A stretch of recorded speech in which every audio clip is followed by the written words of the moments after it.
За эмэгтэйчүүдийн одоо мөн өсөлт шалтгаан одоо үүсэх хүчин зүйлд юу ордог вэ гэхээр барин жинсийн өмд өмсөх, өмд өмсөх. За одоо дээрэс нь нэлээд дотор хувцснаас гадна өдөр тутмын хэрэглэлийг тогтмол хэрэглэнтэй холбоотой үүсч идэг. Түрүүн хэлсэнчлэн мөн байнга угаасантай холбоотой үүсдэг гэсэн.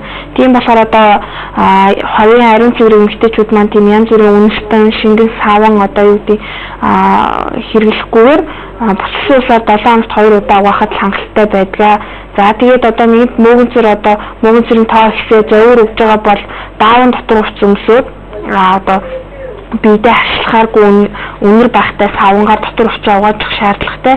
За хувийн одоо баримтлах бас дэглэмгүй буцсан усыг ихсэн ууж явах хэрэгтэй. Мөн дээрээс нь тараг ихсэн уух, банан идэх зэрэг дэглэмүүдийг баримтлахаас гадна хоол хүнсэндээ сармисыг тогтмол хэрэглэж явах нь зүйтэй юм аа. За мөн одоо төрсөн эхчүүд ч юм уу жирэмсэн үедээ мөнгөцөрсөн эмэгтэйчүүд маань одоо муу ихээс одоо урагт одоо няраад ингэж халдвар дамжих магадлал их өндөр байдаг. За энэ маань одоо яадаг гэхээр нойрондоо одоо захтнах зөөрөө одоо майдснаас болж өглөө босоод гараа угаахгүй хүүхдээ хөхүүлэхийн өмнө гараа болон хөхөө угаахгүй усалж хүүхдэд мөнгөцрийн халдвар дамжиж идэг. Энээс болоод монголчууд ам гэмтэх гэж ярьдаг. Хүүхдийн амны мөнгөцөр үүсэх, мөнгөцөр халдварлах зөөр илэрж идэг. Сааванд орох, бассейнд орох зэрэгс одоо хумсны одоо үсний, арсны мөнгөцөр авах тохиолдол их байдаг учраас одоо яг өөрийн гэсэн углааш тавчтайгаа өөрийн гэсэн одоо юу гэдэг хувийн ариун цэврийг сахих зүйлүүдтэйгээ бассейн сааванд орж явах нь их чухал юм аа. Яг мөнгөцрийн халдвар үүсдэг юм. Хамгийн түгээмэл шалтгаан нь үтрийг зориулсан бос савнгаар дотор угааж шүүрлэх явдал. Ингэснээр мөнгөцрийн мөрчлийг дарж өгдөг нянгуудын тоо багасдаг. Мөн дараах шалтгаануудаас үүсэж болдог. Үүнд удаан хугацаагаар антибиотик хэрэглэснээр үтрээний байх ёстой нянгууд устж улмаар мөнгөцрэгсэн. Стероид төрлийн хэрэглэх үед үүснэ. Жирэмснээс хамгаалах дааврын юмтай холбоотой үүсдэг. Биеийн эсэргүүцээс суларсан, ядарсан, сулдсан, дарахлаар суларсан үед мөнгөцөр үүснэ. Барин жинсэн өмнө хүртэл нөлөө. Ер нь нойтон жигтэй халуун харанхуй орчин мөнгөцөр маш хурдан үрж.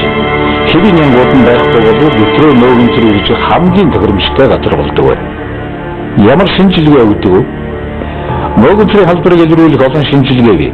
Хамгийн энгийн арга бол өтрээнээс ялгагдаж авч түрхэх шилдээд микроскопоор харж онцлох явдал. Мөн мөнгөцрийн ургалтын шинжилгээ өгөх хэрэгтэй. Америкийн нэгдсэн улсын NSP корпорацийн CCA бүтээгдэхүүн кабридийн хүчил агуулдаг учраас бие махбодын вирус нянгийн халдвараас хамгаалах чадварыг дээшлүүлэн сэргийлдэг. CCA бүтээгдэхүүний найрлаганд ордог нохой хошуун их хэмжээний аминдин С буюу аскорбины хүчил агуулсан байдаг учраас эхийн хамгаалах тогтолцоог идэвхжүүлэн дархлааг нэмэгдүүлдэг тул мөнгөцрөлтийн үед эмчилгээтэй хавцран хэрэглэхэд өндөр үр дүнтэй. Мөнгөцөр бэлгийн замын халдвартуучин мөн үү? Өтрээний ялгагдах ихсэх захнаас шинж тэмдэг илэрдэг тул эхэн хэрэгтэйчүүд мөнгөцөрийг бэлгийн замаар халдварлагддаг гэж боддог. Үүндээ бэлгийн амьдрал дараагүй өгчөөдөд хүртэл тохиолддог учраас бэлгийн замын халдвартуучин биш. Энэ үчин эмийн буруу хэрэглээ дархлаа судрах, нийлэг материалтай дотор өмд бэлэг эрхтний буруу угаах зэрэгс үүсдэг. Харин цөөн тохиолдолд бэлгийн амьдралтай холбоотой ч үүсдэг. Эмчлэгдэхгүй удсан архах хэлсэн үед бэлгийн замын халдварт өвчний шинжтэй болно. Мөнгөцрийн гаралтай өрөвсөлтэй хүнтэй хамгаалалтгүй бэлгийн харьцаанд орсон бол халдвар авах хэрэгсэл өндөр байна. Амны хүндий хоолой мөнгөцөртэй хүмүүс байдаг. Ийм хүн амар бэлгийн хавьталд орсон тохиолдолд мөн халдвар дамжих хэрэгсэл ихснэ. Нэгэнтээ мөнгөцөртэй болсон бол заавал дахидгүй. Нийт өвчлөлтийн 50% дахидаг. Дахид гэдэг нь буруу дутуу имчилгээ, ахуй хуучин өвчин нэмгийг удаан хэрэглээний эмийн зүйлүүд гэх мэт олон шалтгаанаас болно. Ихэнх хүмүүс бластоспорыг унтаа байдалд нь тээж явдаг. Хөрөнгө мөнгөцөр ойрын төрлүүд нь сахараар хоолдог учраас архаг мөнгөцөр түн чихрийн шижин өвчний шинж тэмдгийн нэг нь байж болно. Биеэр нийсэнд бохирдол төвчл төмөр дутагдал антибиотик мөрмөр хүлээж нөхцөл бүрдүүл хөрөнгө мөнгө бактерийн тэнцвэржил талдагдан хурдж өгтөө өсвөржил шинж тэмдэг илэрнэ. Эдгээр нь гэдэс дүүрэх, үйлдэл, шуулгах, сэтгэл готрол толгой өвдгөлөөр илэрдэг. Ихэнх хүмүүс кандида мөнгөцрийн тээгч болж бластоспорыг унтаа байдалд нь тээж явдаг. Организмын нийт болон хэсгийн дархлаа буурсан тохиолдолд мөнгөцөр төхөвчин үүсдэг. Кандидоос нь голдуу амны совсдыг эмтээж, хил өнгөрдөж, цагаарч гүйсэн булчирхай залгууртаа тархдаг. Эмэгтэйчүүдэд ихэнхдээ өтрээ бэлэг эрхтний үрүүлслээр илэрч өтрээнээс сүүнцэр арт шиг зүйл ялгарч заримдаа шээсийн сувгийн үрүүлсэл буюу ретрит, давсхны үрүүлсэл буюу чистит хэлбэрээр илэрдэг. Эрчүүдэд шээсний сувгийн болон төрөө булчирхан үрүүлсэл үүсгэж энэ эмчилэгдэхэд хэцүү төрөө булчирхан өвчлөлөөр хүндэрдэг. Эмчилгээ хийгээгүй тохиолдолд халдвар нь уус болон ходоод гисэн замруу дамжих боломжтой. Уушиг гэмтээсэн үед бронхит эсвэл уушигны өрөвсөл үүсдэгч ноцтой тохиолдолд мөөгцрийн халдвар цус эсвэл тархинд нэвтэрч үхэлдэж хүргэх аюултай. Мөөгн мөн хумсыг гэмтэх боломжтой бөгөөд ингэсэн үед хумс хатуу зузаан хөрөнд өнгөтэй болно. Энэ тохиолдолд үед эмчилгээнд каприлийн хөтлөл агуулсан кандида хөрөнгийн мөөгний сүлтийг зогсоож эмгэг үүсгэж ашиггүй бактери мөөгний идэвхийг дарангуйлдаг.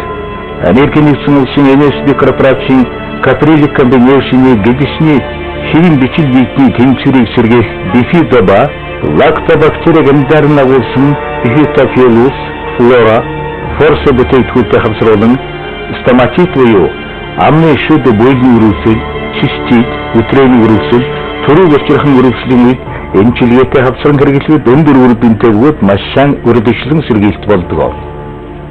Мөөгнсөө сэргийлэхийн тулд ариун цэврийг яаж сахих вэ? Гадна бэлэг эрхтний 7 хоногт 2-оос доош гурдаа цэвэр гараар бүлээн гоож өрөн усаар угаахад хангалттай. Ялгадас ихтэй зовлонтой үед гоож өрөн бүлээн усаар бургуйдах эсвэл 2-3 цагаан ялгадас гарахгүй болтыг цэвэрлэж болно. Гэхдээ гүйцэд эмчилүүлсэн мартуужаа гол нь хуурай цэвэрхэн мочин байлгуулах бүрдүүлж хэрэгтэй. Маачгүй байх хэвчээ гарын хумсаар халдварлагддаг. Зөвхөн өөрийн хэрэглээний тусгай цэвэр зээл малчуртай арилсаа зочроохгүй тулд усыг шингээж дарж олчих ёстой. Зориултын шам шингэнээр зөвхөн өтрээний орох хэсгийн гадна тал бэлгийн уруулыг угааж болно. Цэвэр даавн дотоод хурц хэрэглэх. Болж өгөл барийн хоц сумсахгүй байх. Төрөл бүрийн ариун цэврийн гэх мэт бүтээгдэхүүнээс татгалзах ялангуяа шүршдэг, цалцдаг үнэстэй бүтээгдэхүүн. Дотор савндаж буй тусгай уусмлаар байнга угаахгүй байх хэрэгтэй. Эцэст нь хэлэхэд бие махбодын бичил биетний хэвийн харилцааг алдагдуулахгүй байхыг эрхэмлэх нь чухал. Аливаа өвчнөөс өрчлөн сэргийлэх нь маш чухал байдаг. За мөөгөн заавал одоо мөөгөнцрийн өвчин, мөөгөнцөрт өвчин тусны дараа одоо эмчилгээ хийх одоо дэглэм хэрхэн байх вэ гэж одоо шаналж байгаахын оронд өрчлөн сэргийлэх нь маш чухал юм аа. Тийм болохоор за антибиотик эмчилгээ хийхээ өмнө заавал одоо мөөгөнцөртөө сэргийлэх ашигтай нэм бактерийг хэрэгжилж явах шаардлагатай. Одоо ихэвчлэн антибиотик болон химийн гаралтай юм хэрэглэхээс илүүтэйгээр ургамлын гаралтай зүйлийг урьдчилан сэргийлэх болон нөхөн төлжүүлэх зорилгоор хэрэгжилж байх нь маш чухал юм аа. Мөн дархлаагаа байнгын дэмжиж сэргээж явах нь чухал бөгөөд хүний дархлаа бол өөрийнхөө одоо биеийг хэмжээний хэмжээнд барих аливаа өвчлөлөөс сэргийлэх зэрэгт маш чухал үүрэг гүйцэтгэдэг байнамаа. За биологийн идэвх нэмэлт хүнсний бүтээгдэхүүн гэдэг маань одоо хүний бие дутагдж байгаа тэр ашигтай бактери, эрдэс одоо витаминыг нөхөж өгдөг учраас мөөгөнцөрт өвчнөөс өрчлөн сэргийлэхэд одоо хамгийн боломжит сонголт юм аа. Америкийн нэгдсэн улсын NSB корпорацийн бүтээгдэхүүнүүд нь чанар технологийн маш өндөр түвшинд үйлдвэрлэгддэг. Тиймдээч FDA, GMP, HACCP, ISO, TGA зэрэг эрүүл мэндийн болон чанарын маш өндөр босготой 5 стандартын шаардлагыг бүгдийг хангасан аж ахуйн нэгж юм. NSB корпорацийн бүтээгдэхүүнүүд нь цэвэр ургамлын гаралтай, хүний биеинд зайлшгүй шаардлагатай байгалийн амин дэмээр нэм баялаг, элдв химийн орцсон найрлагагүй, биед сөрөг нөлөөгүй, хүчтэй эм тариамитэй биед дасал болдгүйгээр давуу талтай юм. Анагаах ухааны чиг Гиппократ тэртээ 2000-ны өмнө таны хүнс таны эм болох учиртай, таны эм таны хүнс байх учиртай гэж хэлсэн байдаг. 21-р зууны эрүүл мэндийн салбарын гол чиг хандлага бол эмийн бус эрүүл эмчилгээ юм аа. Аты жаргалтай сайхан амьдралын үндсэн эрүүл байх явдал юм.